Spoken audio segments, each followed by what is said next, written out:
네, 반갑습니다. 예, 출가여행 일주일 이 훈련은 여러 가지로 특이한 점이 좀 많은 것 같습니다. 대체로 요즘 강의는 짧게 할수록 좋다고 그럽니다.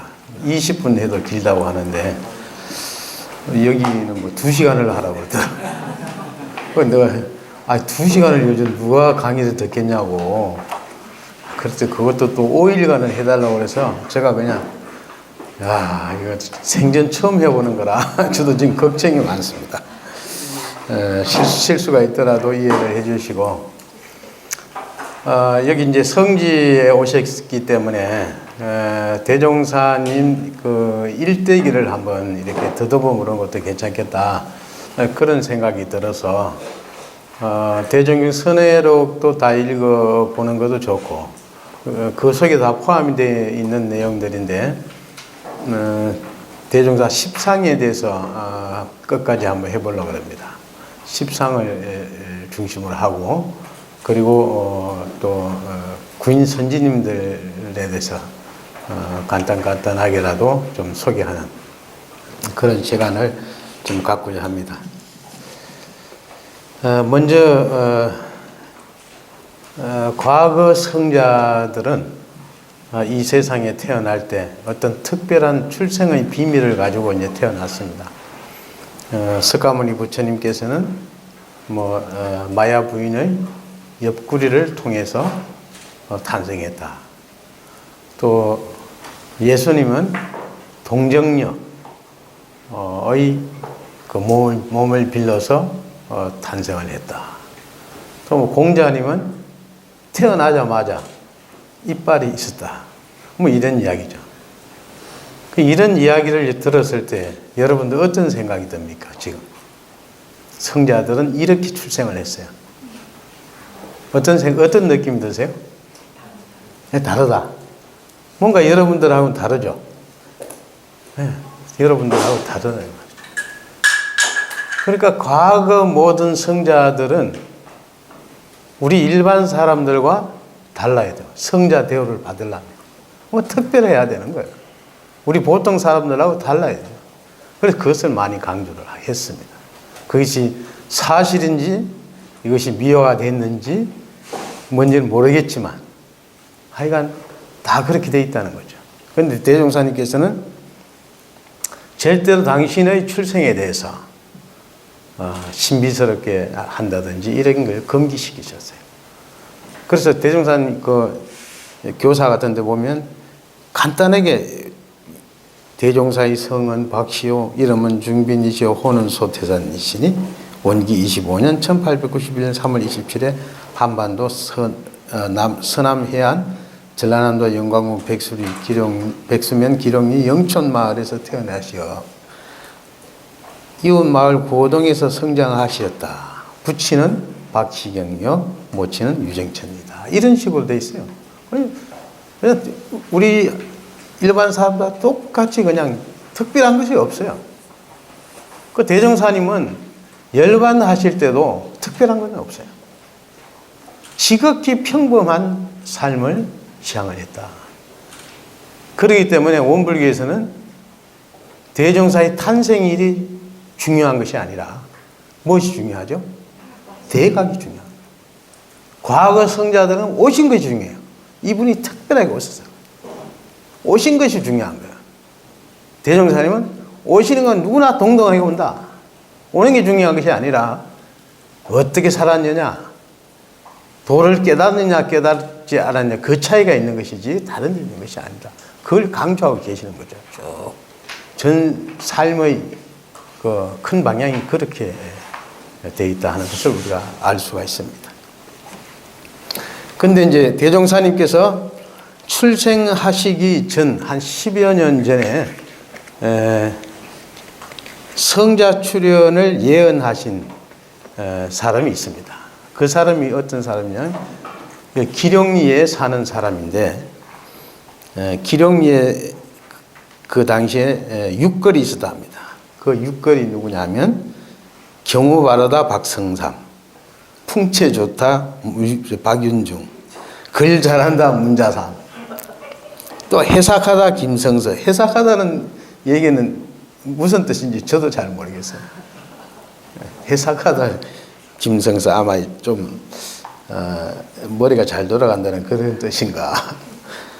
그리고 말 잘한다 이화숙, 허성부성 김학서.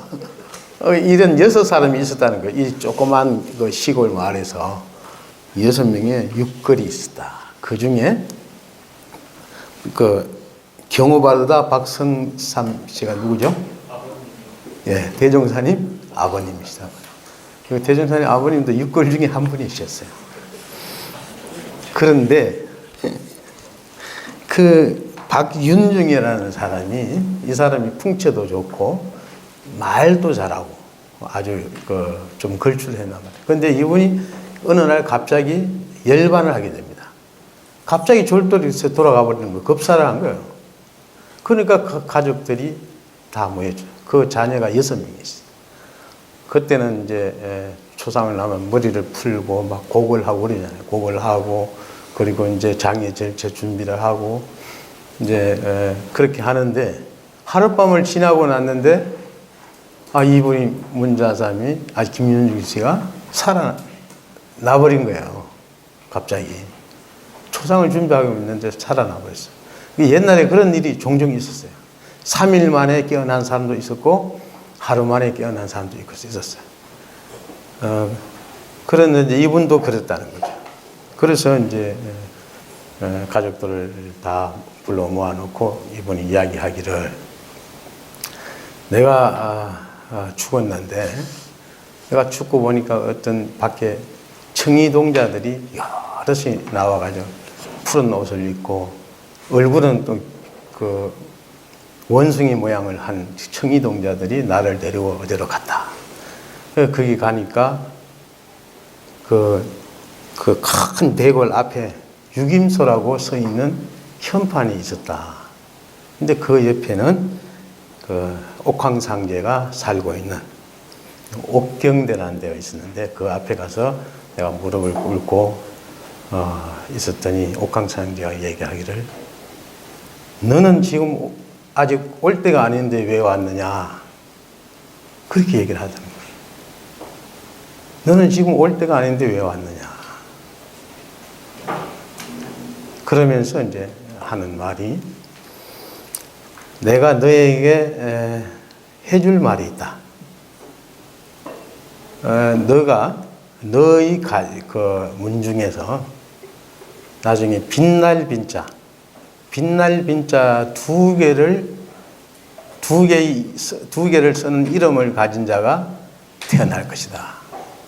그러면 그분이 미래를 책임지는 성자가 될 것이다. 이런 얘기를 해주더라는 거예요.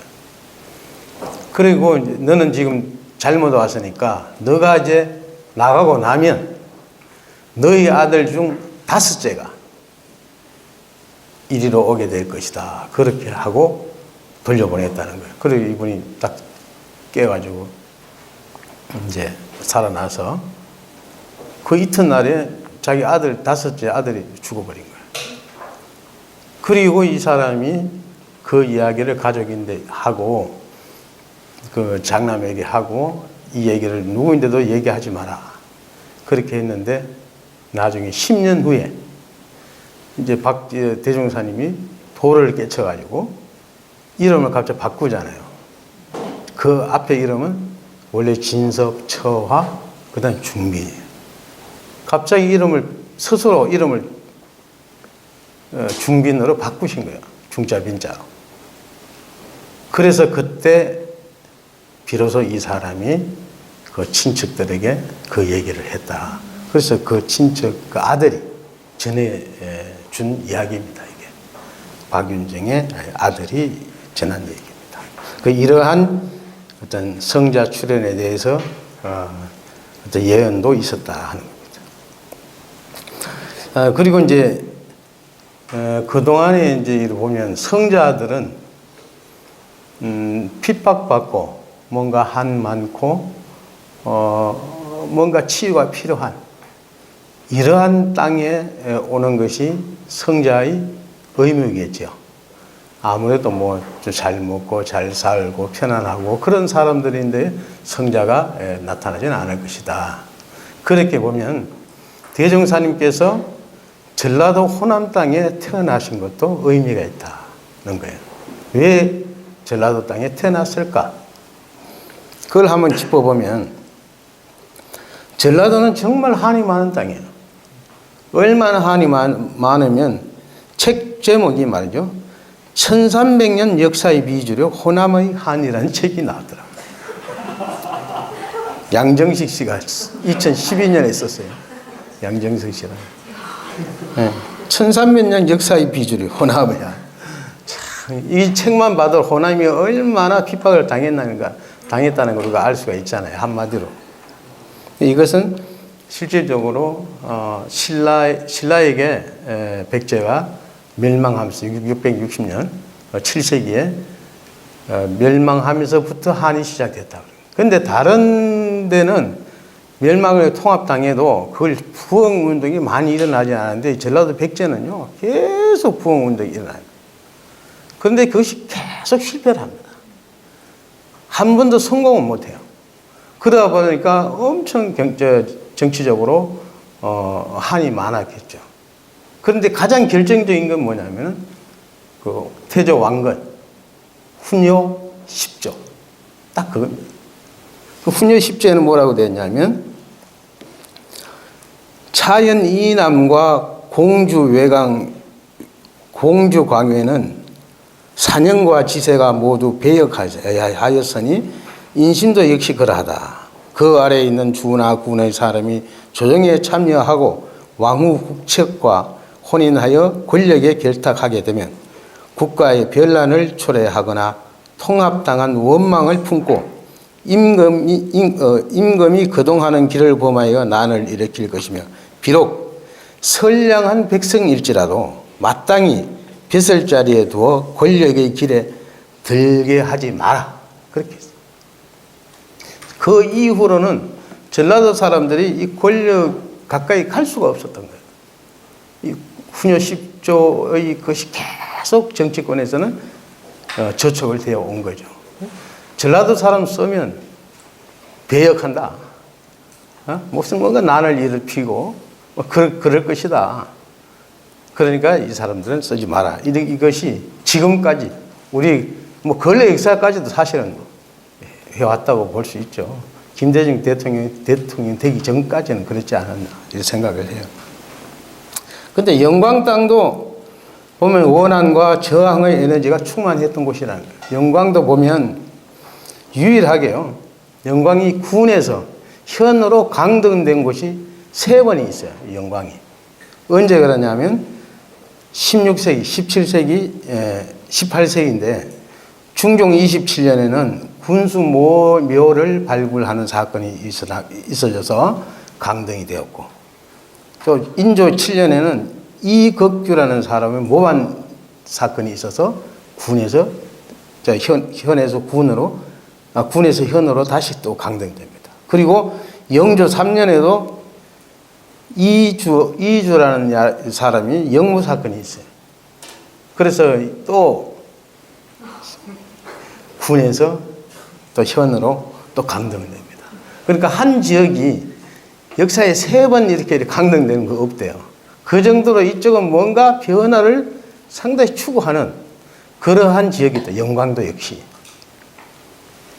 그래서 이제 호남 땅은 보면은 저쪽에 이제 경상도 쪽은 신앙이 보면 그 정토 신앙에 근거한 불국 정토 사상이 지배를 하고 있다고 그러는데 반대로 전라도 쪽은 세상을 바꾸려는 미륵하생 신앙이 주류를 이룬다는 거예요. 이쪽 주로 이제 미륵 세상은 새로운 세상이잖아요.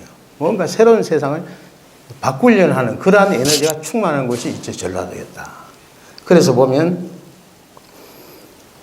대종교를 창시한 홍합 나철도 전남 모성 출신이고 또 정상교를 창시한 강일순도 전북 정읍 출신이고, 보청교를 창시한 차경석도 전북 고창 사람이에요.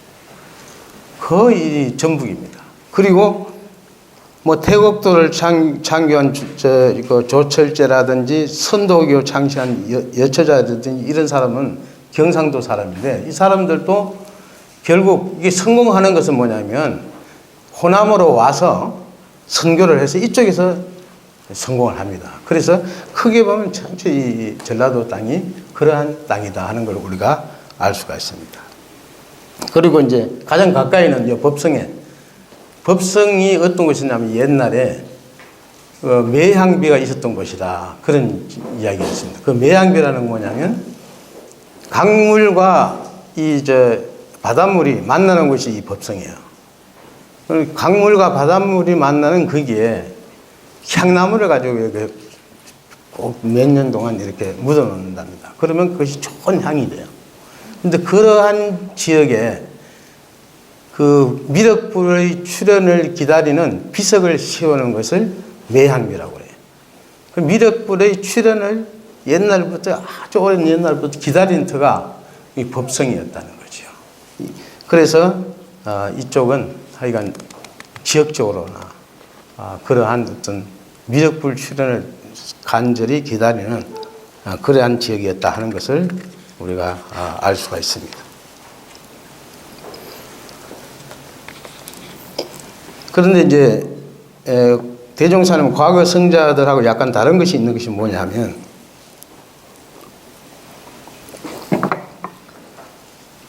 과거 성자들은 자기 고향에서 환영받지 못한 사람들입니다.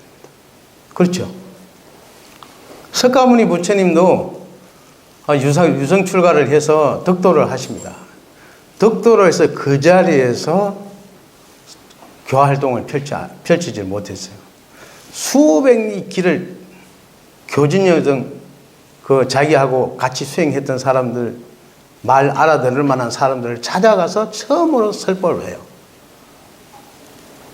그리고 마호메트는 자기 부족 크라이수족으로부터 극심한 박해를 받고 고향 메카에서 견딜 수 없어서 탈출한 것을 가지고 희절하라고 해요. 그리고 예수는 고향 나사렛에 갔다가 엄청난 박대를 받습니다. 그리고 당신이 그때 한 말이 있어요. 자기 고향에 가서 엄청난 박해를 받고 나서 하는 말이,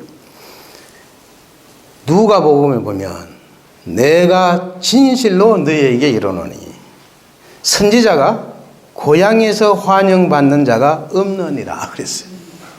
선지자가 고향에서 환영받는 자가 없다. 성경에 이렇게 해놨어요. 그런데 선지자가 고향에서 환영받는 사람이 태어났어요. 그렇죠? 대종사님은 고향에서 환영받는 사람이 태어났어요. 이게 뭐냐면 선천시대의 성자관과 후천시대의 성자관이 다른 거예요. 이 차이예요. 선천시대는 그랬어요. 그런데 후천시대는 고향에서 외면받는 사람이 후천시대의 성자상을 될 수 없죠. 옛날 우리 가정에서도 그랬지 않습니까? 가정에서도 옛날에는 가정의 사람들 존중받을 필요가 없어요. 그러니까 가정에서는 막 학대하고 그래요. 밖에 가서는 잘하면 돼요. 옛날엔 다 그랬어요. 밖에 가면 저 사람 좋다. 근데 안에 오면 완전 폭군이요. 그래도 그것이 그때는 그게 통했단 말이에요. 지금은 나라에 무엇을 한다 하더라도, 공직에 무엇을 한다 하더라도 가정에서 존경받지 못한 사람은 설 수가 없어요. 지금 그런 세상이 되었잖아요. 대종사님은 그러신 분이다 이거죠. 제가 볼 때는 성경 이거 고쳐야 될 것 같아요. 고쳐야 될 것 같아요. 절대 없는 일인데 있는데 바꿔야지. 이게 가장 큰 차이다 이렇게 볼 수가 있습니다. 자, 그러면 오늘은 제가 이제 이것은 이제 서론적인 이야기도 좀 기르긴 했습니다만은, 첫째 이제 대종사님의 첫째 그 십상이 맨 처음에 뭐예요?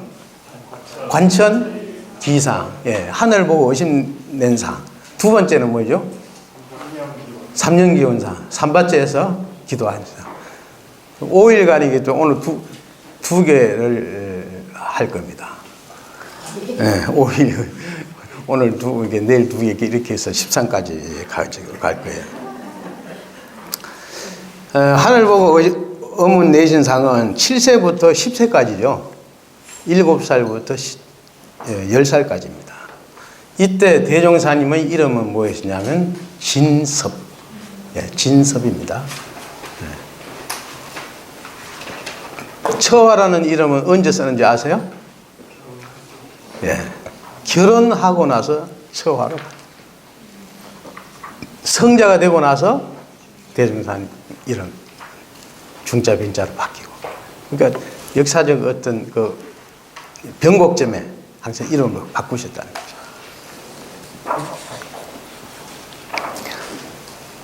대종사님께서 아주 어렸을 때 어머니 4세 때죠. 4살 때 어머니 등에 업혀가지고 어머니에게 졸랐던 것이 뭐냐면 저 옥녀봉 위에 있는 달을 따러 가자. 달 따러 가자.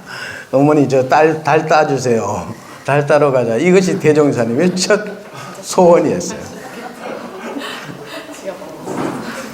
우리하고 좀 다른가요? 평범하긴 하는데 의미는 있는 것 같아요. 달 따러 가자. 그 달이 뭐냐? 그게 심월이고 해월이고 성월이죠. 그 첫 의심을 낸 것이 결국 마음달을 당신이 이제 깨닫게 되는 거죠. 그것도 의미가 있는 것이다. 그런 생각이 들어요. 그 윤석중의 동요에 그런 것이 있더라고요. 옛날에 초등학교 다닐 때 이 동요를 본 것 같는데, 달 따러 가자. 얘들아 나오느라 달 따러 가자. 장대 들고 망태 메고 뒷동산에 올라가 무등을 타고 장대로 달을 따서 망태에 남자. 뭐 이런 노래가 있었던 것 같은데.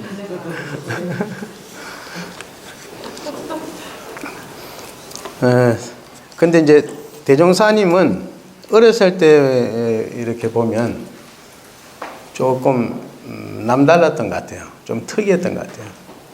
어떻게 보면 좀 이해가 되지 않는, 좀 담력이 있긴 했는데 그 예를 들어보면 솔직히 이해가 안 되는 부분이 많이 있어요. 정상적인 사람은 아니었던 것 같아요. 정상적인 어린애는 아니었던 것 같아요. 왜냐하면 그 두 번 놀라게 하는 일이 있잖아요. 아버지 한 번 놀라게 하고 자기 가르치는 스승을 놀라게 해요. 아버지를 놀라게 하는 일은 아버지의 밥을 뺏어 먹다가 너희 어른 밥을 그렇게 먹으면 아버지가 혼을 낼 것이다. 종아리를 칠 것이다 하니까 아버지가 나를 종아리를 친다면 내가 아버지를 놀라게 할 겁니다. 이렇게 한단 말이죠. 그래서 너가 나를 어떻게 놀라게 하겠냐. 그러니까 그 약속을 지키는 거죠. 아버지가 주무실 때 동학군이 왔다고 소리를 칩니다. 그 낮잠을 자다가 아버지가 헐레벌떡 어디로 가요? 뒤에 막 도망을 가요. 그런 일이 있는데 그 왜 그때 당시 동학군을 그렇게 무서워했을까? 그러잖아요. 근데 그 당시는 이쪽이 여기 법성이 법성창이 있었던 곳이에요. 그러니까 곡식을 여기 엄청나게 여기를 모아가지고 다른 데로 싣고 가는 거예요. 그러니까 법성이 엄청 컸어요, 여기는. 그런데 그러다 보니까 관변에 국민들에게 횡포를 많이 부린 그런 것들이 있어요. 그래서 농민 운동이 일어났을 때 이쪽에 엄청나게 크게 동학군들이 8,000명이 와서 이를 다 뒤집어 엎고 그 어떤 시정 계획을 발표하고 그랬던 곳이래요. 그렇기 때문에 조금 잘 사는 사람, 지주급에 있었던 사람들은 엄청 두려워했어요. 근데 대종사님의 그 아버님은 박성삼 씨는 뭘 했냐 하면 큰 지주의 그 논을 관리해주는 마름을 한 거예요. 마름이라는 것은 논을 대신 관리를 해주고 그 녹을 먹고 사는 사람이죠. 그러니까 어느 정도 힘이 있어요. 소작인들에게 그 논을 빌려주고 거두고 하는 힘이 있단 말이에요. 그러니까 소작인들은 그 마름에게 잘 보여야 다음에 논을 빌려주고 이렇게 한단 말이에요. 그러니까 어느 정도 잘 사는 거예요. 그러한 지위에 있었기 때문에 동학권이 나타나니까 정신줄을 놓고 도망을 간 거예요. 그래서 도망간 이유가 있었다는 거예요. 그리고 또 한 번은 걸방훈장 이화숙을 놀라게 한 일인데, 이 이화숙이 다른 사람들에게 팥죽 써가지고 다 이렇게 주었는데 자기인데는 안 준단 말이에요. 그러니까 좀 그 괘씸한 생각이 들었죠. 그런데 어느 날 그 이화숙의 그 친구가 와서 같이 차를 마시면서 이야기를 합니다. 그러면서 그때 이화숙 씨가 좀 허풍이 좀 있었던 것 같아요. 나는 한 번도 내가 담력이 커서 한 번도 놀란 일이 없다. 이런 얘기를 해요. 그런데 대종사님께서 어른끼리 이야기하는데 그걸 왜 귀담아 들어서 거기에 또 관여를 했는지 모르겠어, 나는. 그렇잖아요. 스승님의 친구가 와서 둘이 이야기를 하고 있는 거예요. 근데 옆에서 듣고 이따 거기서 또 관여를 해요. 뭐라고. 제가 해지기 전에 선생님을 놀리게 할 수 있다. 그렇게 이제 이야기를 한 거죠. 그러니까, 이화숙 선생이, 그게 뭔 말이냐. 너가 어떻게 감히 나를 놀라게 할 수 있다는 거냐. 그러니까, 할 수 있다고 하면 한번 해봐라. 그래서 그 옆에 있는 사람이 정인을 써서, 너가 만약에 너희 스승님을 놀라게 하지 못하면 내가 가만두지 않겠다. 이렇게까지 약조를 하죠. 그럼 만약에 내가 놀리게 하면 스승님은 나에게 무엇을 해줄 거냐. 이제 중간에 겨들었던 그 친구분이 그렇게 얘기를 한 거예요. 그러니까 이제, 대종사님께서 팥죽을 공평히 내주라. 이 얘기를 하는 거죠. 팥죽을. 대종사님은 팥죽을 안 줬어요. 네. 왜냐하면, 이화숙 스승이 대종사님 집 뒤에 감나무가 있어요. 감나무가 이제 가을에 주렁주렁 열렸는 걸 봤는데, 그걸 이제 시봉을 하지 않는 거예요. 자기한테 갖다 주질 않아. 그러니까 괘씸한 생각이 좀 났나 봐요. 그러니까 팥죽을 끓여가지고 다른 사람들 다 주고, 대종사님만 다른 방에 있어. 그냥 찬밥 먹으라고 해버린 거예요. 그러니까 이제 걸린 거죠. 그렇게 해서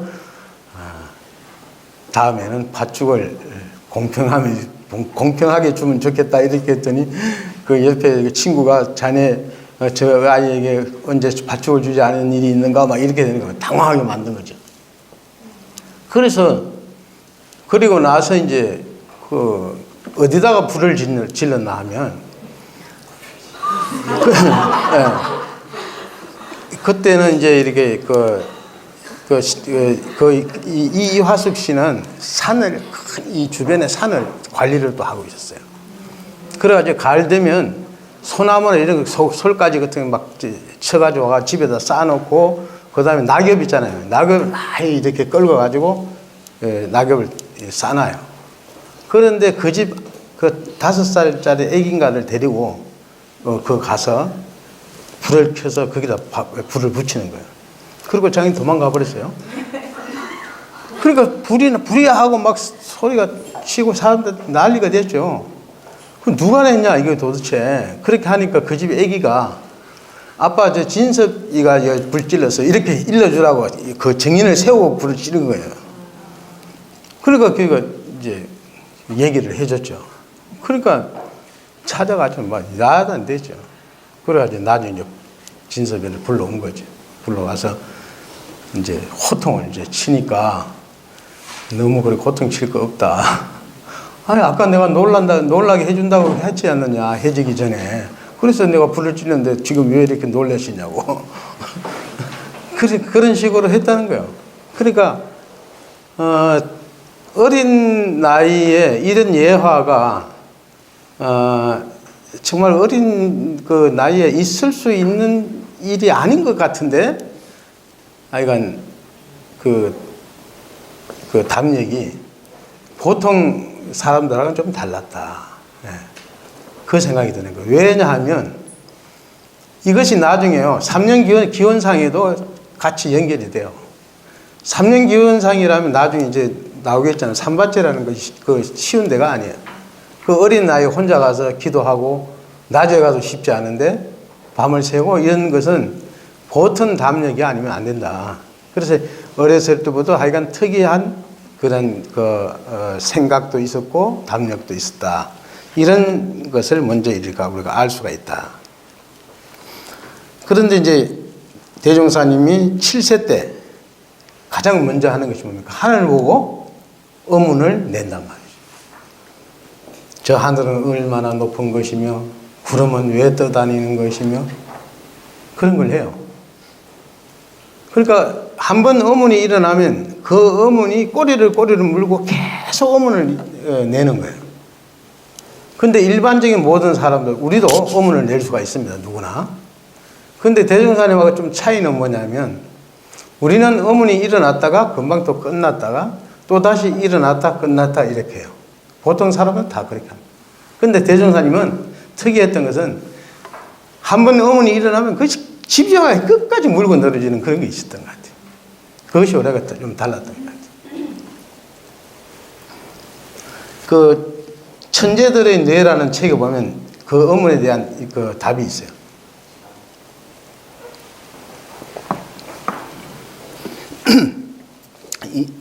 그 천재들의 뇌라는 책에 천재의 본질적 특성에 대해서 이야기를 하고 있더라고요. 거기 보니까 천재의 본질적인 특성들 중에서도 가장 두드러지는 것은 그들이 편집광이라는 것이다. 그들은 자신의 창조적 대상을 향해 결코 흐트러지지 않는 끈기와 정력을 쏟아붓고 사유의 핵심을 고스란히 바친다. 천재들은 정신적 긴장 상태에서 강박적일 정도로 끈질기게 자신이 골몰하는 개념에 매달린다. 그를 사로잡는 지적, 정서적 흥분은 때때로 너무 강해서 마치 먹고 자는 것도 잊어버린 신들린 사람처럼 보이기도 한다. 이런 이야기가 있더라고요.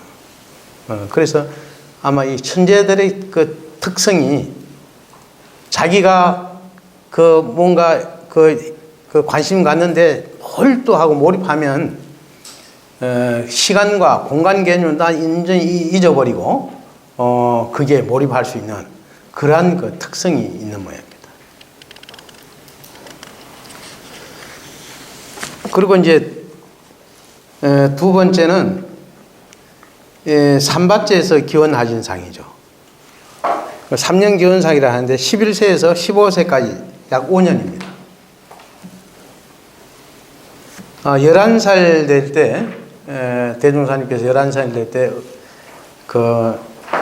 1901년 음력으로 10월 15일입니다. 영광군 군서면 마음리 소재 선산에서 모시는 시향제에 참석을 하게 됩니다. 그래서 시향제에 참석을 하는데, 먼저 조상에게 제사를 지내지 아니하고 산신에게 먼저 제사를 지내는 걸 처음 본 거죠. 여러분들 그 산신에 제사 지내는 거 보셨어요? 혹시? 말만 들었지 못 봤죠. 네, 저는 봤어요. 옛날에 우리 시골에서 산 높은 데 조상 모시러 가요. 조상 제사를 지내러 가면 조상님께 먼저 제사 지내기 전에 반드시 조상님 뒤에 조그만 이 바위 같은 거 해놓고 거기다가 음식을 올리고 간단하게 산신제라고 지냅니다. 그리고 나서 조상님께 정식으로 제사를 지내요.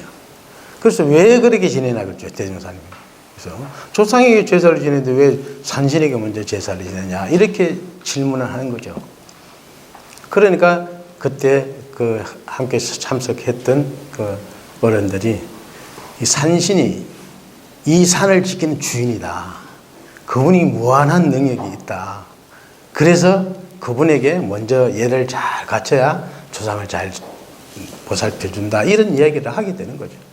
그러니까 그러면 산신이 뭐 큰 능력이 진짜 있는 거냐, 그러면 또는 어떻게 하면 만나볼 수 있는 거냐, 이런 얘기를 자꾸 물어요.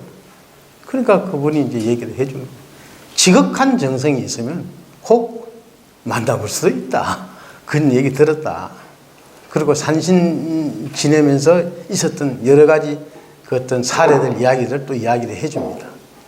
그러니까 대종사님께서 그동안에 하늘 보고 의심만 했던 것을 바꿔서, 그러구나. 내가 이 의심을 해결하려면 산신님을 만나면 해결할 수 있겠구나. 그것이 딱 확신이 드는 거예요. 그래서 그때부터 이제 산신을 찾아서 내가 기도를 해야 되겠다. 마음을 굳히게 되는 거죠. 시향제 가서. 산신을 만나야 되겠다. 그래서 처음에 어디서 이제 기도를 드리려고 하냐면, 저는 사실 여기가 어딘지를 잘 몰라요. 이 기록에 보면 큰골 정자나무 센터라는 곳이 여기 기룡리에 있다고 그래요. 그 당시 이 기룡리 사람들이 치성을 드리는 곳이에요. 뭔가 가서 기도하고, 뭐 건강이 안 좋을 때 가서 그 가서 빌고 그랬던 곳인데, 그래서 정자나무골이라는 것이 있는데, 거기 가서 기도를 계속 모셨다고 합니다. 그런데 그곳이 약간 엄습해. 그래가지고 기도하는데 사방이 잘 보이지 않고 좀 답답하고 그래요. 그러니까 기도를 하다가 대종사님께서 드는 생각이, 내가 이 숲 속에 갇혀가지고 기도하는데 산신님이 나를 볼 수 있을까? 보이지도 않을 것 같아. 그렇게 해서 여기는 아닌 것 같아 하고, 내가 기도 드리는 것을 산신님이 잘 보는 장소가 어딜까? 다시 찾아다니는 거예요. 그래가지고 어디 가냐면 삼바째 마당바위를 가는 거예요. 근데 이 삼바째 마당바위는 옛날에 개미 절터가 있었던 곳입니다. 개미 절터. 옛날에 거기에 절터가 있었는데, 스님들이 이제 사는데 여기가 붉은 개미가 너무 많이 생긴 거예요. 그래가지고 스님들 살 수가 없어요. 그래서 스님들이 개미인데 쫓겨나가서 그 폐사가 된 절이 그 개미절터예요. 그 지금은 아마 우리 기도실 그쪽일 것 같아요. 그러나 거기는 원래 절터였다. 종교적 어떤 정성을 들이던, 불공을 들이던 곳이었다 하는 거죠. 그래서 이제 거기를 가서 이제 삼바째에서, 삼바째 중에서도 마당바위에 가서 이제 기도를 하게 되죠. 근데 그때 그 삼바째는 얼마나 무서웠던 곳인가 하면요, 지금 생각하면 안 돼요. 거기는 그때 당시에는 호랑이가 출몰했다. 그 기록에는 그렇게 돼 있어요. 근데 진짜 호랑이 있었을까요? 그 당시에? 여러분 생각할 때? 있었을까요? 없었을까요? 있었을 것 같아요?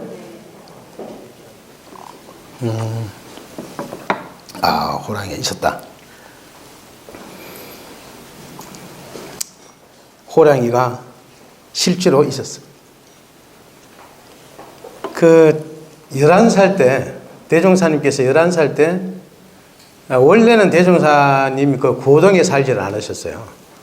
지금 탄생가 있잖아요. 탄생가 거기서 사셨죠. 그런데 한번 큰 물난리가 나가지고 그 집이 마당까지 막 잠겼어요. 그래서 이걸 위험하겠다 생각해서 옮긴 것이 고동입니다. 지금 이제 그쪽 그 대각지 앞 건너편에 보면 골목이 있는데 그 계곡으로 들어가는 그 마을이 고동이에요. 그걸로 해서 그 위로 쭉 올라가면 이제 삼바째가 올라오는 거예요. 능선을 타면. 고동으로 이제 이렇게 이사를 했는데, 그때 대종사님 그 가정에 소가 있었는데 새끼 2마리 낳았습니다. 새끼 2마리 낳았는데 밤에 호랑이가 와서 한 마리를 물어 죽였어요. 그래서 집을 짓던 인부들이 그 소고기를 실질적으로 먹었다 하는 기록이 있어요. 그러면 실제적으로 호랑이가 그때 출몰했다는 거죠. 그리고 근데 그것은 사실은 반신반의예요. 제가 생각할 때는. 진짜 그랬을까? 그런데 확실한 증거는 언제 있냐면, 대종사님께 18살 때입니다. 1908년이에요. 불갑산에서 한 농부가 구덩이를 파가지고 호랑이를 잡은 거예요. 그때 호랑이 잡을 때 어떻게 하냐. 호랑이가 다니는 길에 밑에 크게 구덩이를 파놓고 그 위에다가 솔가지 같은 게 묻어놓은 거예요. 그럼 호랑이가 가다가 빠지면 못 오르면 잡는 거예요. 아주 미개적인 그 원시적인 방법으로 호랑이를 잡으려고 했는데 진짜 잡아온 거예요. 그래가지고 그 호랑이를 누가 사냐면 일본인 하라구치 소치로라는 사람이 그때 당시 논 50마지기 돈을 주고 사갔어요. 그래 박제를 해놔. 지금도 박제가 있대요. 네. 이거는 그때 신문에 난 건 사실이에요. 이건 신문에 났는 거예요. 그러니까 실질적으로 1908년도까지는 이 산에 호랑이가 있었다는 거예요. 근데 그 뒤로는 호랑이가 지금 역사적으로 사라졌다고 그래요. 이 전라도에는 마지막 그것이 불갑산 호랑이가 1908년에 사라지고 그 뒤로 나타나지 않았다고 해요. 근데 이 호랑이가 진섭인의 그 송아지 물어 죽인 호랑이인지도 모르겠어요. 그런 하여간 분명히 있었다는 거죠. 그리고 그 당시는요, 팔산님도, 팔산 김광선, 팔산 선진님도 옛날에는 이제 대종사님 만나시기 전에 이 훈련원에서 보면 저 맞은편에 산이 있습니다. 그 산이 대덕산이에요. 대덕산 거기에서 그 수도를 하셨어요. 팔산님도 음양곡술 이쪽으로 해서 수도를 하셨어요. 그때 수도를 하실 때 호랑이가 와서 그 개처럼 친하게 지냈다 이런 얘기도 있고, 삼산 김미천 어른께서 구인 기도하러 가실 때 기도하러 가면 기도터에 호랑이가 앉아 있어서 겁없이 그냥 달려가니까 호랑이 뒤로 넘어져가지고 놀라가지고 호랑이 뒤로 넘어졌다는 얘기도 있고, 심신상기 호랑이에 대한 얘기가 많이 있어요. 근데 저도 옛날 어렸을 때 호랑이를 한번 봤던 기억이 있어요. 그러면 여러분 믿겠어요? 안 믿죠? 저도 안 믿어요, 사실은. 그런데 제가 고향이 경상북도 울진이에요. 근데 그때 이제 제가 한 20대 때인데 우리 20리 정도는 막 걸어 다녀요, 밤에. 그래서 제가 이제 방위 생활을 했어요. 그 시골 마을에서 방위 생활을 했는데 우리 집까지 내려가려면 20리 산길을 내려와요. 한 10시경에 내려왔어요. 내려오다 보니까 저 멀리 산 능선에 붉은 불빛이 확 보이더라고요. 그래서 나는 그게 횃불인 줄 알았어요, 횃불. 누가 사람이 이 밤에 저 꼭대기에 횃불이 저렇게 넘어오지? 그렇게 딱 생각했는데, 그리고 몇 초 지나가고 또 가다 보니까 갑자기 불이 말이죠. 횃불이 아니라 파란 불 있잖아요. 전지불 같이 파란 것이 땅 밑에 환하게 막 파란 것이 보이면서 내려오는 거예요. 갑자기 이상하더라고요, 이게. 갑자기 색깔이 바뀌는 거예요. 처음에는 횃불이라 이게 사람인 줄 아는데 갑자기 파란 불이 쫙 그리고 쭉 내려오는 거예요. 섬찟하더라고요. 이게 뭐 이상하다. 호랑이 불 같다. 막 이 생각이 드니까 그걸로 못 가겠는 거예요, 지금. 나 지금 일로 가야 되는데. 그 능선을 타고 내려오는 마지막에 저는 거기에 넘어야 되는데. 가다 잡히면 어떡해. 그래서 항상 망설였어요. 다리를 일로 가야 되냐, 뒤로 돌아서 가야 되냐. 그러다 그냥 죽을 용기를 내서 그냥 갔는데, 그래서 살긴 살았어요. 그럼 나중에 제가 그런 이야기를 어른들한테 얘기를 했더니, 어른들 얘기가 뭐라면, 그건 짐승불이라는 거예요. 왜 그러냐고 했더니, 짐승이 고개를 딱 넘어올 때는 사람하고 딱 부딪히면 그때 볼 때는 붉은 빛으로 보인대요. 근데 짐승이 고개를 딱 밑으로 숙여가지고 땅을 볼 때는 파란 불이 딱 보인대요. 그러면서 그 얘기를 해주길래, 진짜 맞는 모양이다. 그게 호랑이인지 포염인지 모르겠지만, 하여간 보통 조그만 것은 아니었어요. 상당히 불빛이 엄청 넓게 팍 보이더라고요. 그런 걸 처음 봤어요. 그러니까 옛날에는 그런 일이 심신상기 있었어, 호랑이에 대한 이야기는. 그래서 이제 대종사님께서 삼바째에서 이제 기도를 하시는데 주로 이때는 그때 이제 뭐 가정에서 뭐 좋은 음식이 생기면 좋은 음식을 가지고 가시고 또 산에 다니면서 뭐 과일 같은 게 있으면 따가지고 꼭 삼바째 마당 바위에다가 진설을 했다고 그래요. 뭔가를 갖다 놓고 그리고 사방으로 절을 하시고 그 기록에 보면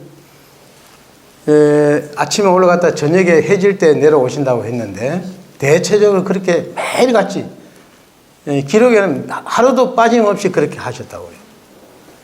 그런데 어떤 때는 밤에 날을 샌 일도 많았다. 그러한 이야기가 있습니다. 그래서 5년이라는 세월을 어린 나이에 11살 그때 사실 어린 나이는 아닙니다. 지금 우리가 생각하는 11살로 생각하면 안 돼요. 그때 당시 11살은요 성인에 가까워요.